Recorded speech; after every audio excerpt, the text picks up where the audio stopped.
Okay folks, welcome back. So what I'm going to do in this video is I'm going to show you the work that I did on the power feeder for the little homemade drum sander. I wasn't happy with the way that I was working. It looked pretty cool and it was super super cheap to make, but it just didn't do the job that I needed it to. So what I did was redesign the power feeder for this unit. Now all the guts are underneath this cabinet, which makes it look a lot better. But not only that, it's working way better too. I've done some sanding with it and just am so happy that I took a little bit more time and redesigned it. So now it's running a lot slower and there's no slipping. And that's what the problem was with the unit that was on the side that was run by the drill, is it ran good for quite a little while. I thought I was in the clear, but then after a while, then belts started slipping, and by them slipping, it would just stop for a second. And if you've owned a drum sander or have used one, if you stop just for that second, then what it'll do is that drum, because it's got pressure on the wood, it'll leave a little dent in the wood. And that's the same as my big machine too. I've had it for years, and I found that if I was feeding something through and it just got stuck behind the roller for just a second, then it would leave a gouge in it, and then I'd have to sand a few more passes to get rid of it. And this thing was the same way. So now I've done quite a bit of sanding, like I said, and now the rollers are running with tons of power. They're running a lot slower, and there's no skipping or slipping or anything now. So what I'm going to do now is I'm going to show you some footage of me doing some sanding. Then I'm going to flip this thing upside down and show you how I made the new power feeder.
Okay, so now I got this thing kind of flopped up so I can see underneath of it here and show you what's going on. So what I did was I actually just took a bolt, ran it through this wooden block, and then all I did was to put a nut on the inside with a washer and then slide this pulley on. And then I had this sprocket, I actually had it welded to a nut. You can see that's a regular nut on the inside. So then I was just able to turn that on, tighten it right up, and that actually holds that pulley on, and then that enables me to go from this little sprocket up to this big sprocket. And then I did the exact same thing, just a bolt run through this wooden block. And but the difference is on this one is I actually just made a little hub for this sprocket, because the hole in the middle of the sprocket's a lot bigger than the bolt hole. So I just made a little hub on my table saw using my jig that I made for the wooden pulleys, and that way there it just centers that. Then I was able to slide it on, put a washer on either side, and tighten it up. And I've got another little sprocket on the inside as well, and that's actually off the back end of a 10-speed bicycle. It's the smallest sprocket. I took it off and made a hub for it the same way, and then just a washer on either side, and then I just squeezed all this together really tight, just tightened it really good together, and then that gives me another speed reduction. Then went from this little one up to, and this is actually off a 10-speed bicycle as well. It's the big front sprocket, and I just made a little hub for it as well and put a washer on either side and squeezed it on. And then I actually did put a little 5/8 bearing. You've seen some of them that I've used on this machine on this side of the block and one on the other side, because I want it to be able to grate through.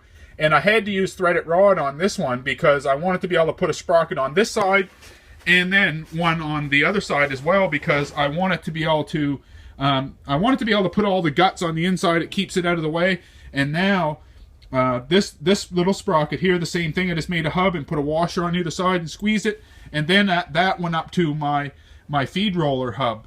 And I couldn't just make that chain just tight, because that roller actually has to rise a little bit. So if I had done that, it would have messed things up. And if I had to let the chain run too loose, then what it would do is it would slip. And so what I did to alleviate that problem was just to make this simple little spring-loaded idler pulley, and just a couple of pieces of melamine and a piece of MDF nailed together, and then just ran a bolt right into this MDF or the melamine and just thread it right into it. And the same thing, just a bolt run through this. There's no bearing or anything in it. It's just running right on the smooth part of the bolt.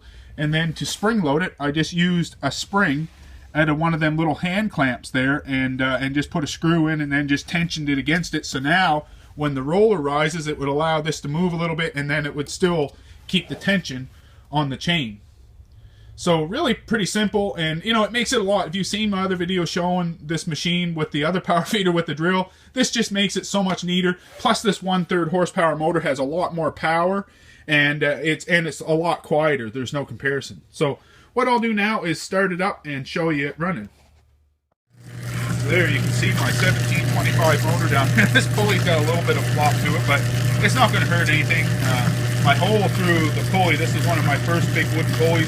It's not exactly 100% straight, so there's what will happen. You'll get that little jigger in the pulley, but you can see, so it runs from the motor to the big pulley, from that to another big pulley, and then from that to another one, and then it's still another speed reduction even from this little one up to that big one. And that gets it down to, I don't know how many RPMs, so I haven't really counted it, but I know it is pretty slow. So a real cheap way to get a speed reducer.